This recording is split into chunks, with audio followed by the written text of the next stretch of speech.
Good morning friends, কেমন আছো তোমরা সবাই? আশা করছি খুব ভালো আছো। আর আমার চ্যানেল গৃহিণীর সাথে সারাদিনে তোমাদের সকলকে জানাই অনেক অনেক ওয়েলকাম আর অনেক অনেক ভালোবাসা।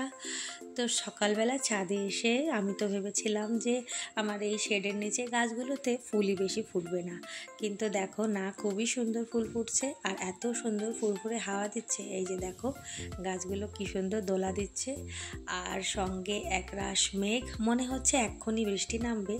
তাই আমার এখন একটা গান গাইতে ইচ্ছা করছে তোমাদের সঙ্গে। তো চলো এক লাইন দু লাইন চলো দেখি, চেষ্টা করি গাওয়ার। আমি কিন্তু গান গাইতে পারি না, কিন্তু গানকে আমি মনে প্রাণে অনেক অনেক বেশি ভালোবাসি। তাই যখন তখন মনে হয় রান্না করতে করতে, ঘর গোছাতে আর যে কোনো রকম পরিস্থিতিতে নিজেকে গান গাইয়ে মনে রাখার চেষ্টা করি। তো এই যে আমার বাড়ির চারপাশটা তোমরা দেখে নাও, কেমন মেঘলা আকাশ, আর এক্ষুনি বৃষ্টি কিন্তু নেমেই পড়বে। আজি ঝড়ো ঝড়ো মুখর বাদর দিনে, জানি নে জানি নে কিছুতে কেন যে মন লাগে না, ঝড়ো ঝড়ো মুখর বাদর দিনে। তো এই ওয়েদারে আর কোনো কথা না ভেবে সকাল সকাল ওদেরকে আগে আমি সকালের খাবার দাবার বানিয়ে দিয়েছিলাম। সকালে ওই মাছ ভাজা আর আলু সেদ্ধ দিয়ে, তারপরে আবার ওর বাবা আবার দেখছি মটন নিয়ে আসলো আমি বলার পরেই। তো মটনটাকে আবার আমি খুব তাড়াতাড়ি দুদিকে বসিয়ে দিয়েছি, কেন অনেকটা বেলাও হয়ে গেছিলো। মাঝখানে সকালে জলখাবারের পরে আবার আমার একটু বাড়তি কাজকর্মও করতে হয়েছিল আজকে, কেন গরমের জন্য। বাইরে এত গরম থাকলে তো বাড়ির এক্সট্রা কাজকর্ম করা যায় না, মানে আমি পারছিলাম না, আমার প্রেশারটা তখন একটু হাই থাকে বেশিরভাগ সময়তেই। তো সেই জন্য কি হয়, আমি যখন দেখি শরীরটা ভালো থাকে বা একটু ওয়েদারটা ঠান্ডা থাকে তখন এই সমস্ত বাড়তি কাজগুলো করি। তো আজকে পুরো আমার যে বেডরুম সেটাকে আমি ডিপ ক্লিন করেছি, আর তারপরে একটু বেলাতেই আবার রান্না বান্না করেছি। তো যেহেতু একটু বেলাও হয়ে গেছিলো, সেই জন্য বাড়তি আর কোনো কিছু রান্না করিনি। যেটা সবাই পছন্দ করে, পোলাও আর মাটন, সেটাই আমি করেছিলাম। কিন্তু তোমাদের দাদা তো পুরো পোলাওটা খাবে না, ওর জন্য আবার ওই সকালবেলা যে ভাতটা করা হয়েছিল সেটা একটু রেখে দিয়েছিলাম। তো এইভাবে কিন্তু আমি কড়াইতে আগে মানে মাটনটাকে ভালো করে কষে নিই, তারপরে প্রেশারে আবার 2-3টে সিটি দিয়ে দিলে আমার রান্না কিন্তু হয়ে যায়। তো প্রেশারে আমি গরম জল করেই রেখেছি যেন তাড়াতাড়ি আরও হয়ে যায়। আর পুরো কষানো আমার এখন হয়ে গেল। তো দেখো আমার রান্নাবান্না এখানে প্রায় শেষ। প্রেশারে শুধু এখন 2টো সিটি উঠলেই, মানে 3টে সিটি উঠলেই আমার রান্নাবান্না কিন্তু একদম রেডি। মানে আজকে যেহেতু ওয়েদারটা ভালো ছিল, তাই একদম কোনো কথা না ভেবে, একদম চিন্তা ভাবনা না করে শুরু করে দিয়েছি মাটন আর পোলাও। তো আমার রান্না হয়ে গেল। তো সকালবেলা না একটু অন্য কাজে আজকে ব্যস্ত ছিলাম, তোমাদেরকে সেটা দেখানো হয়নি। প্রত্যেক দিন তো প্রচুর গরম থাকে, তো তার জন্য আমি এক্সট্রা কোনো কাজই করতে পারছিলাম না।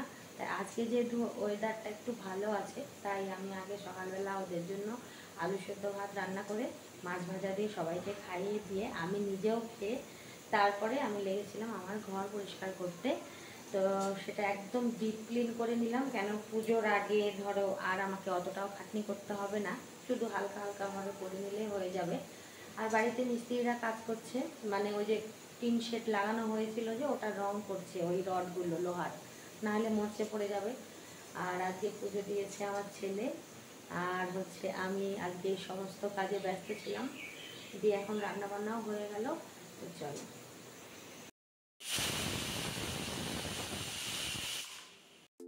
তো প্রেশারে সিটি উঠে গেলে না আবার ওটাকে আমি আবার কড়াতে ঢেলে 5 থেকে 7 মিনিটের মতো আবার হালকা আছে ফুটে নিই, তাহলে যে এক্সট্রা জলটা থাকে সেটা আবার ম্যানেজ হয়ে যায়। তো এইভাবে আমি রান্না করে থাকি বেশিরভাগ সময় মাটন, আর তোমরাও একবার করে দেখবে, ভালোই হয়, মানে খুবই ভালো লাগে আমাদের, বেশ সফট হয়। আর তোমার কাঁচা গন্ধ মশলার সেটাও একদমই থাকে না, মানে দুবার হলো রান্না, একবার কষালাম তো তারপরে সিটি দিলাম। আর দেখো আমি কিভাবে ডিপ ক্লিন করলাম আমার ঘরটা। সম্পূর্ণ ঘরে একদম যত কিছু আছে সব কিছু ডাস্টিং করেছি একদম। আর এই ড্রেসিং টেবিল, তারপরে সাইড ড্রয়ার, তারপরে ওয়ারড্রপ, এই সব কিছুর ওপরে যে কাপড় পাতা থাকে সেটা আমি একদম উঠিয়ে কাচতে দিয়ে দিয়েছি। রাত্রে আবার অন্যগুলো পেতে দেবো। তো এইভাবে পুরো বাড়িটা মাঝে মাঝে আমি ডিপ ক্লিন করি। তো একটা রুম দিয়ে করি, সবগুলো রুম একেবারে করতে পারি না। আজকে আমার রুমটা দিয়ে শুরু করেছি। আর রান্নাবান্না শেষে একটু ফ্যানের তলায় বসলাম টিভিটাকে চালিয়ে, কেননা প্রচুর ঘাম হচ্ছে। এতটা ঠান্ডা ওয়েদারেও আমি টিকতে পারছি না, প্রচুর ঘাম হচ্ছে। তো দুপুরে খাওয়া দাওয়া করে আমরা মা মেয়েরা টিভি দেখছিলাম, দিয়ে একটু রেস্ট নিয়ে নিলাম। তারপরে রাত্রিরে চলে আসলাম রুটি করার জন্যে। আমাদের বাড়িতে তো তোমরা জানোই রাত্রে বেশিরভাগ রুটি হয়। আর রুটির সাথে এবেলা সবজি আর কিচ্ছু করিনি, কেন আমি ওই যে ধুলোবালি ঝেড়েছিলাম বলে একটু অ্যালার্জির মতো হয়েছিল। তো ওই জন্য মাথাও ব্যথা করছিল রাত্রে, সেই জন্য অন্য কোনো আর সবজি বা ডাল কিচ্ছু করা হয়নি। ওই দুপুরের যা একটু মাটন ছিল সেটা দিয়েই চালিয়ে দিয়েছিলাম।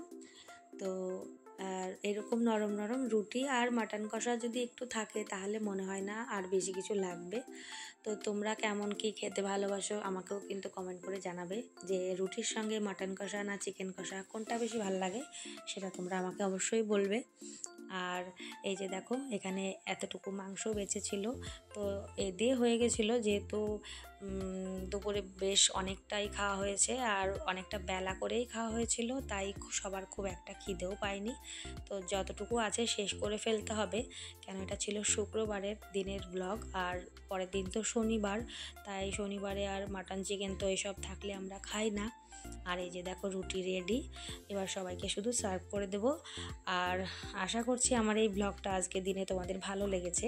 আর যদি ভালো লাগে তাহলে কিন্তু আমার এই চ্যানেলটাকে অবশ্যই সাবস্ক্রাইব করতে হবে। হ্যাঁ, যদি ইউটিউব থেকে দেখে থাকো তাহলে চ্যানেলটাকে সাবস্ক্রাইব করতে হবে। আর যদি তুমি ফেসবুক থেকে দেখে থাকো তোমরা, তাহলে কিন্তু অবশ্যই চ্যানেলটাকে ফলো করে রাখতে হবে। তো সারাদিনের ব্লগটা যে এইভাবে রাখলাম আজকে। তো দেখা হবে অন্য কোনো দিন অন্য কোনো ব্লগে। আর নতুন নতুন বন্ধুদের কিন্তু আমি সাথে পেতে চাই, তার জন্য আমার সঙ্গে থাকতে হবে আর আমাকে অনেক অনেক সাপোর্ট করতে হবে। ততক্ষণ ভালো থেকো আর সুস্থ থেকো। টাটা।